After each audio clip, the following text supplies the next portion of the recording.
সকাল 10টার সময় বাংলাদেশ জাতীয়তাবাদী দল বিএনপি দক্ষিণের আহ্বায়ক এবং বিএনপি চেয়ারপারসনের উপদেষ্টা কাউন্সিল সদস্য আব্দুল সালাম এবং চেয়ারপারসনের উপদেষ্টা কাউন্সিলের সদস্য ও উত্তর বিএনপির আহ্বায়ক আমানুল্লাহ আমান তারা এই কর্মসূচি শুরু করেছেন এই দলীয় কার্যালয়ের সামনে।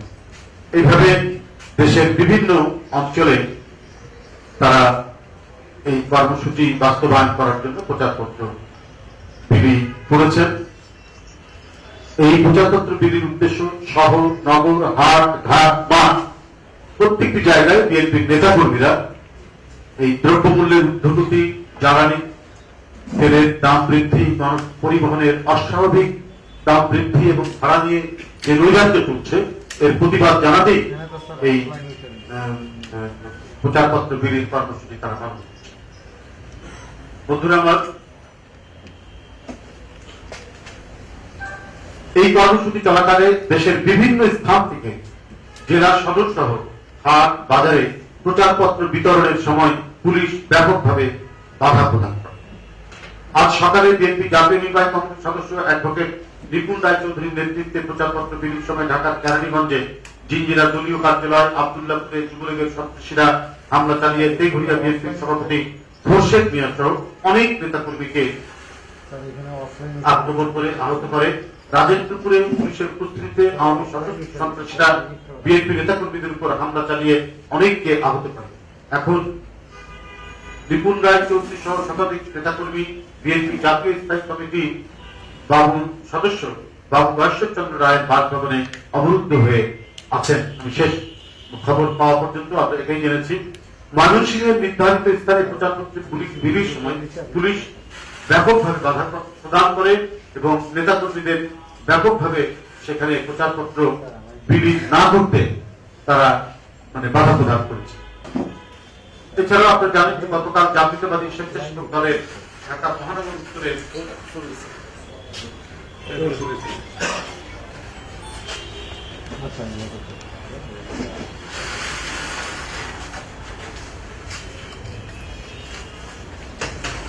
গতকাল জাতীয়তাবাদী স্বেচ্ছাসেবক দল ঢাকা মহানগর উত্তর শাখার সিনিয়র যুগ্ম সম্পাদক আজিজুর রহমান মুসাফিরকে আইন শৃঙ্খলা বাহিনী পরিচয়ে সাদা পোশাকধারী কর্তৃক গেস্টাপো কায়দায় তুলে নিয়ে যাওয়া হয়, যা এক ভয়ানক দুঃশাসনের নমুনা।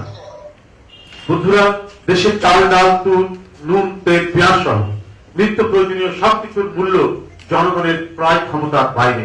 নিত্য প্রয়োজনীয় জিনিসের দাম অস্বাভাবিক বৃদ্ধি এবং গণপরিবহনে ভাড়া বৃদ্ধিতে জনজীবনে নাভিশ্বাস উঠেছে। আর কোটি কোটি টাকা খরচ করে বিদেশ গিয়ে শেখ হাসিনা কথিত উন্নয়নের গল্প শোনাচ্ছে। আপনি দেশে ফিরে এসে আবারও আইন শৃঙ্খলা বাহিনীর উপর নির্ভর করে জনগণের মতামতকে তোয়াক্কা না করে নির্মম দুঃশাসন শুরু করেছে। ইতিমধ্যে তুলে নিয়ে যাওয়া হয়েছে স্বেচ্ছাসেবক দল নেতা মুসাফিরকে এবং বিএনপি অনেক নেতার বাড়িতে কালকে পুলিশ গিয়ে হুমকি ধামকি দিয়েছে। অনেক নেতার বাড়ি। গণতন্ত্রকে সমাধিস্থ করে সকল নাগরিক স্বাধীনতাকে সমূলে উৎপাদন করে আদিম বর্বর শাসনের এক নির্মম ও ভয়ানক দৃষ্টান্ত স্থাপন করেছেন শেখ হাসিনা। দুর্নীতি আর লুটপাটের এত বিভৎস বহিঃপ্রকাশ বিশ্বের আর কোথাও দেখা যায়নি। বেপরোয়া গতিতে হরিলুট ও দুর্নীতি করার জন্যই ভোটারদেরকে বন্দী করে জবরদস্তিমূলক ভাবে ক্ষমতায় থাকতে চাচ্ছে আওয়ামী লুটেরা সরকার। দ্রব্যমূল্যের ঊর্ধ্বগতি, তেল গ্যাসের মূল্য বৃদ্ধির মাধ্যমে গণপরিবহনে ভাড়া বৃদ্ধি জনজীবনকে লণ্ডভণ্ড করে দিয়েছে। গতকাল সড়ক ও সেতুমন্ত্রী ওবায়দুল কাদের বলেছেন, আওয়ামী লীগ নয়, দেউলিয়া বিএনপি দেউলিয়া হয়ে তারা এখন সর্বহারাতে রূপ নিতে যাচ্ছে। ওবায়দুল কাদেরের বক্তব্য সবসময় অন্তঃসার শূন্য, শূন্য কুম্ভের মতো। আপনার কথা আছে না যে খালি কলসি বাজে বেশি, তো শূন্য কুম্ভ শূন্য কলসি দেখবেন যে খুবই বাজে। ওবায়দুল কাদের সাহেবরা, আওয়ামী লীগের মন্ত্রীরা দেখবেন যে সকাল থেকে সন্ধ্যা পর্যন্ত শুধু ওই কি বলে শূন্য কলসির মতো শুধু ঝনঝন ঠন ঠন করে বাজছে। কিন্তু জনগণকে দেওয়ার কিছুই নেই। তাদের নেওয়ার অনেক কিছু আছে। জনগণের কিভাবে পকেট কাটতে হবে, তাদেরকে কিভাবে পিষ্ট করতে হবে, তাদেরকে কিভাবে মাটির সাথে মিশিয়ে দিতে হবে, এগুলোই হচ্ছে তারা খুব ভালো করে জানেন। ওবায়দুল কাদেরকে বলতে চাই, আপনারা এতই চাপাবাজি করেন, কিন্তু কই আমেরিকাতে অনুষ্ঠিতব্য গণতান্ত্রিক দেশের সম্মেলনে নেপাল, মালদ্বীপ ও পাকিস্তানকে ডাকা হলো, কিন্তু আপনাদেরকে তো ডাকলো না।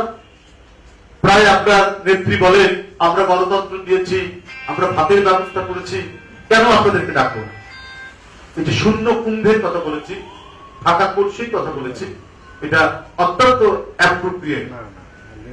সব দিক থেকে ব্যর্থতা এই সরকারের।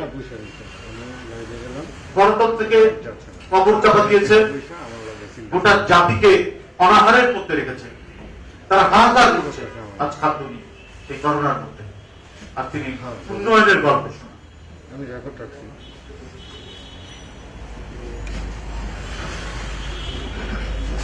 মার্কিন যুক্তরাষ্ট্রের মূল্যায়নে এবার লাল তালিকায় রেকর্ড করেছে বাংলাদেশ। মিলেনিয়াম চ্যালেঞ্জ কর্পোরেশনের মূল্যায়নে দুর্নীতি নিয়ন্ত্রণ সহ 20 সূচকের মধ্যে 16টিতেই বাংলাদেশ পড়েছে রেড জোনে, গ্রিন জোনে না, রেড জোনে। মানে অবস্থা ভয়ঙ্কর রকমের খারাপ হয়েছে। এটি একটি নজিরবিহীন ঘটনা, এটি অত্যন্ত উদ্বেগজনক।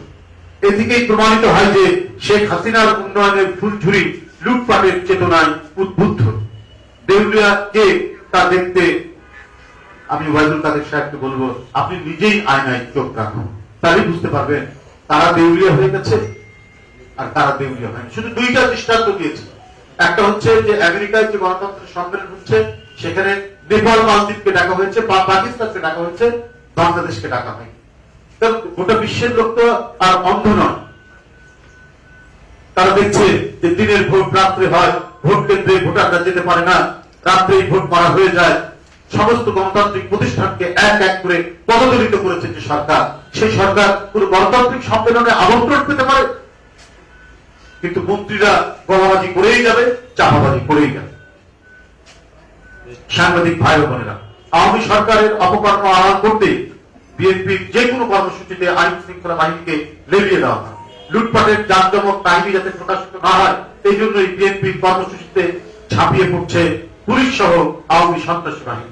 জাতীয় তহবিল লোপাটের পর সেটি পূরণ করতেই জনগণের কাছ থেকে টাকা নিগড়ে নেওয়া হচ্ছে। কারখানা বন্ধ হওয়া, কর্মসংস্থান কমে যাওয়া, খাদ্য উৎপাদন হ্রাস পাওয়ায় নিত্য পণ্যের দাম বৃদ্ধির জন্য দায়ী এই সরকার। এই সরকারের ব্যর্থতার জন্যই আজকে চারিদিকে এত বেকারত্ব, এত হাহাকার, নতুন কোন উদ্যোগ, নতুন কোন কর্মসংস্থান মানুষ হচ্ছে না। আওয়ামী সহিংসতার দুষ্ট চক্রে আইনের শাসন, ন্যায় বিচার, মানুষের মানবিক মর্যাদা তথা গণতান্ত্রিক অধিকার এখন ধুলোয় লুটোপুটি করছে।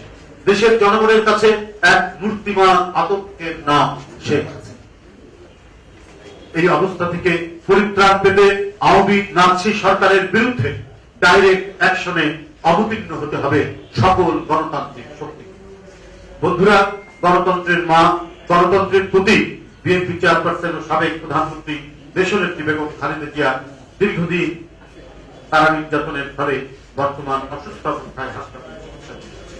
তার আশু সুস্থতা কামনায় ঢাকা সহ দেশব্যাপী মহানগর জেলা সদরে আগামীকাল মিলাদ মাহফিল ও দোয়া অনুষ্ঠিত হবে, যেটি গতকাল আমি আপনাদের মাধ্যমে বলেছি। আমি বলছি যে দেশনেত্রী বেগম খালেদা জিয়ার আশু সুস্থতা কামনায় এই মিলাদ ও দোয়া মাহফিল অনুষ্ঠিত হবে।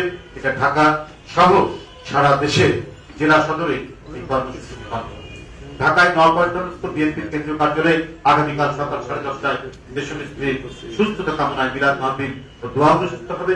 বিএনপি এবং এর অঙ্গ সহযোগী সংগঠন সমূহের সকল পর্যায়ের নেতাকর্মীকে রাজধানী সহ দেশব্যাপী মিলাদ মাহফিল ও দোয়া অনুষ্ঠানে শরীক হওয়ার জন্য অনুরোধ করা হয়। ধন্যবাদ সবাইকে। আল্লাহ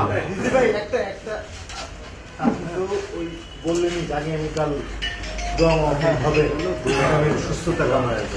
এখন ম্যাডামের কি অবস্থা? আমরা চিকিৎসা চলছে, চিকিৎসা চলছে। আমরা চিকিৎসকরা তার চিকিৎসা করছে। আমরা একটা দলীয় কর্মসূচি আগামীকাল আমরা তার সুস্থতা কামনায় দোয়া চাই। এটা মানে এখন কি ম্যাডাম সিসিটিভি এটা তার যে চিকিৎসকরা রয়েছে তার যারা আছে তার প্রতিনিধি আপনার বলছে তারা বাস্তবিক ডিটেলস দেয় টেকনিক্যাল বিষয় মেডিকেল ডাক্তাররাই বলছেন আমি তার জানি না আমাদের কর্মসূচিটা মনে হয় দলীয় কর্মসূচি দলীয় সিদ্ধান্ত তো সেটা ধন্যবাদ